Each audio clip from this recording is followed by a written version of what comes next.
নুরুল হুদার গলায় জুতো পরাইছে, এইটা আপনার কাছে মব মনে হয়? তো আয়নাগর যে বানাইছে সেটা মব না? শাপলা চত্বরে লোক মারছে সেটা মব না? কাজেই আগে সংসদ নির্বাচনের মানে হচ্ছে বাংলাদেশটাকে 300 টুকরা কইরা 300 এমপি 300 মবের বস হন। এই যে আপনি মব জাস্টিসের কথা বললেন একটু আগে, মব জাস্টিস মানবতা বিরোধী কানায়ও বলে, কিন্তু মব জাস্টিসের ইতিহাস যদি আপনি বাংলাদেশে নেন, বাংলাদেশে গত 16 বছরে সাংবিধানিক মব জাস্টিস হয়েছে, বাংলাদেশে গত 16 বছরে অর্থনৈতিক মব জাস্টিস হয়েছে, বাংলাদেশে গত 16 বছরে প্রশাসনিক মব জাস্টিস হয়েছে। কিরকম? সাংবিধানিক মব জাস্টিস মানে কি? সাংবিধানিকভাবে ক্ষমতায় বৈশা নুরুল হুদা সাহেব বলেন, হাবিবুল আউয়াল বলেন, রকিবউদ্দিন বলেন, কি কাজ ছিল? খালি ফলাফল ঘোষণা করা। আপনি ভোটাধিকার লঙ্ঘন করেছেন 18 কোটি লোকের, আপনার মন মতো আপনি ঘোষণা করছেন, এটা সাংবিধানিক মব। আপনাকে ক্ষমতা দিচ্ছে, সেটাকে আপনি এইভাবে এনজয় করছেন, জনগণকে বাইরে রেখে। তার মানে কি? আপনার ইচ্ছা, এই যে যার যার ইচ্ছা মতো যা কিছু করাটাই হলো মব। তাহলে এটাকে বলে সাংবিধানিক মব। আসেন অর্থনৈতিক মব। এস আলমের দিকে তাকায় দেখেন, আপনার আত্মীয় স্বজনরা এস আলমরে রক্ষা করতেছে। এখন তারা ইসলামী ব্যাংকে লুট করছে, আবুল বারাকাত জনতা ব্যাংকে লুট করছে, আব্দুল্লাহ বাচ্চু বেসিক ব্যাংকে লুট করছে, সোনালী ব্যাংক শেষ, সব যে শেয়ার বাজার কেলেঙ্কারি, এইগুলাকে বলে অর্থনৈতিক মব। কেউ তাদের লোম টাচ করতে পারে নাই, এখনো না, এখনো পারতেছে না। কে 5,000 টাকা 50,000 টাকা ব্যাংকে নিয়ে দেয় নাই, তারে দাবড়ায়, আর এখনো তারা বহাল তবিতেছে। এটা এক ধরনের মব। আপনাদের মনে থেকে চাঁপাইনবাবগঞ্জে কানসাটে 24টা লোক বিদ্যুতের জন্য দাবিতে মাঠে নামছিল এবং 24টা নিরীহ লোক হত্যা হয়েছিল পুলিশের গুলিতে, খেয়াল আছে? এটাকে বলে মব, রাষ্ট্রীয় মব। আপনি গুলি দিয়ে লোক মারার রাইট দেয় নাই তো রাষ্ট্র আপনাকে, তাই এটা মব হইল না? আপনি মাজার ভেঙে ফেলতেছেন, মব। নুরুল হুদার গলায় জুতো পরাইছে, এইটা আপনার কাছে মব মনে হয়? তো আয়নাগর যে বানাইছে সেটা মব না? শাপলা চত্বরে লোক মারছে সেটা মব না? বিনা বিচারে হত্যা করছেন, গুম করছেন, সেটা মব না? তো বাংলাদেশের রাষ্ট্রীয়ভাবে সাংবিধানিকভাবে মব হয়ে আসতেছে। সুতরাং রাষ্ট্রীয় মব বন্ধ না হইলে এই মব বন্ধ হবে না। আপনি তো রাষ্ট্রীয়ভাবে মব অ্যালাউ করতেছেন, বিচারিত হয় মবের। কই এখন তো আপনি হাসিনার বিচার করতে চাইছেন, তো প্রসিডিউর লয়ার কই, এটা পাওয়া যাচ্ছে না, ওটা অত কিছু, কত খুদ দেখতেছেন। আর নুরুল হুদারে যারা জুতা মারছে আমি সমর্থন করি না, আমি বিবেকবান লোক হিসেবে সমর্থন করি না, কিন্তু তারা তো গ্রেপ্তার হয়ে গেছে।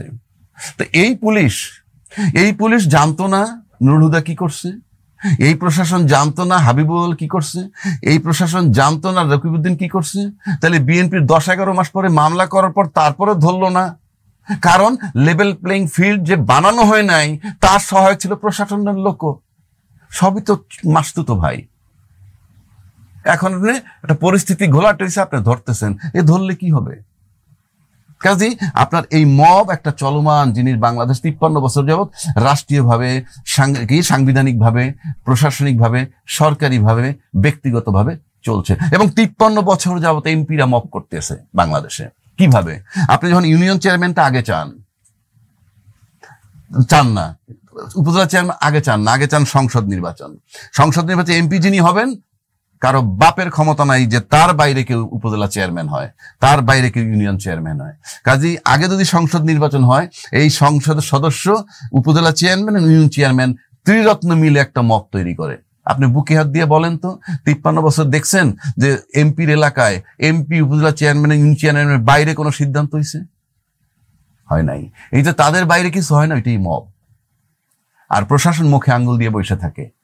কাজেই আগে সংসদ নির্বাচনের মানে হচ্ছে বাংলাদেশটাকে 300 টুকরা কইরা 300 এমপি 300 মবের বস হন।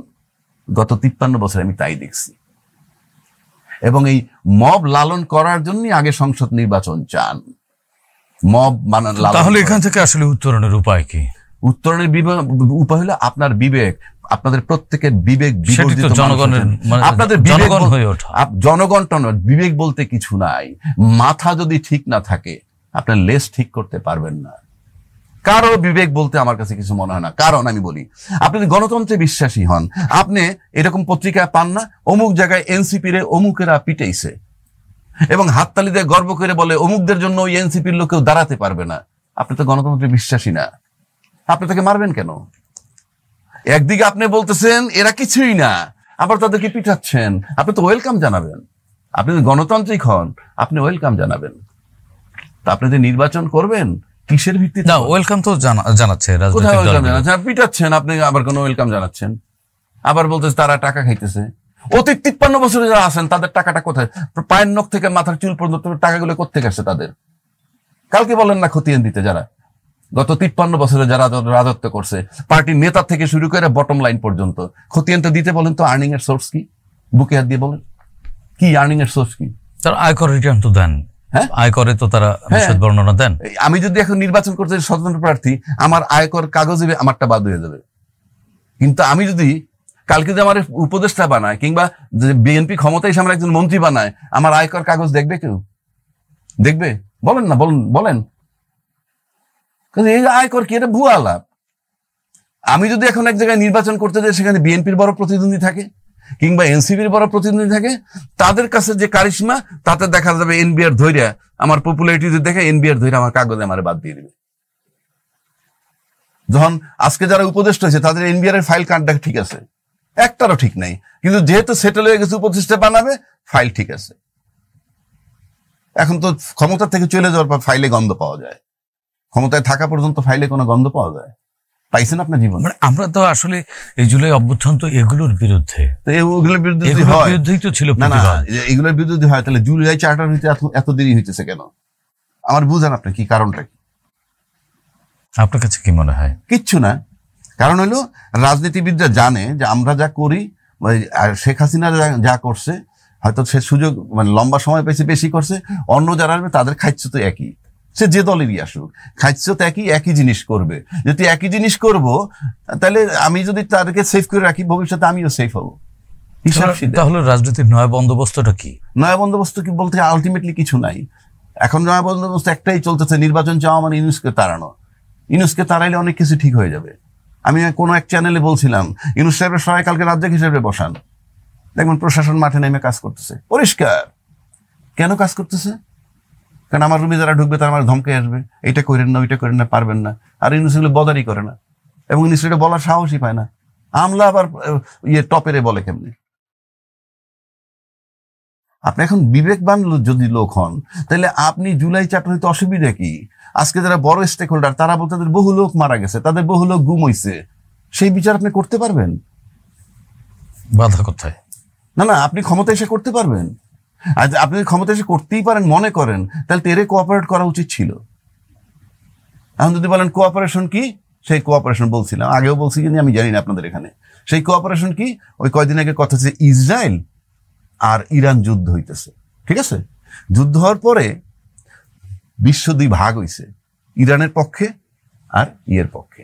আপনারা জানেন ইসরায়েলের পক্ষে আমেরিকা হেডেড, আমেরিকা, জার্মান টার্মান ইত্যাদি করে আসছে, আর ইরানের পক্ষে চায়না রাশিয়া করতে করতে ভারত পর্যন্ত আসছে। কিন্তু ইসরায়েলের পক্ষে ইরানে অ্যাটাক করছে কে? আমেরিকা। অ্যাটাক করে প্রমাণ করে দিছে ইসরায়েল রে, তুই আমার বন্ধু, আমিও তোর বন্ধু। এরপরে চায়না রাশিয়ার কেউ কি হামলা করছে কোথাও ইরানের পক্ষে? করে নাই। তো আমাদের বন্ধু হইল এরকম যে সমস্ত রাজনৈতিক দলগুলো আজকে যারা ইউনূস সাহেবকে সমর্থন করতেছে বলে ক্লেম করে, আমি ব্যক্তিগতভাবে বলতেছি করে না, আর তারা ক্লেম করে, তারা যে করে না তার প্রমাণ হইল তারা 12 বছর যাবৎ কিন্তু আওয়ামী সরকারের বিরোধিতা করছে। নাকি মিথ্যা? তো যার 12 বছর ধরে বিরোধিতা করছে সে 15 বছরের ক্ষমতায় ছিল, আর যারে বিরোধিতা সহযোগিতা করতেছে ইউনূস সাহেবরে, সে 11 মাসে তালমাতাল। এটা কোন পদের সহযোগিতা? এটা দিয়ে আপনি বুঝে নেন সহযোগিতা কাকে বলে এবং কি।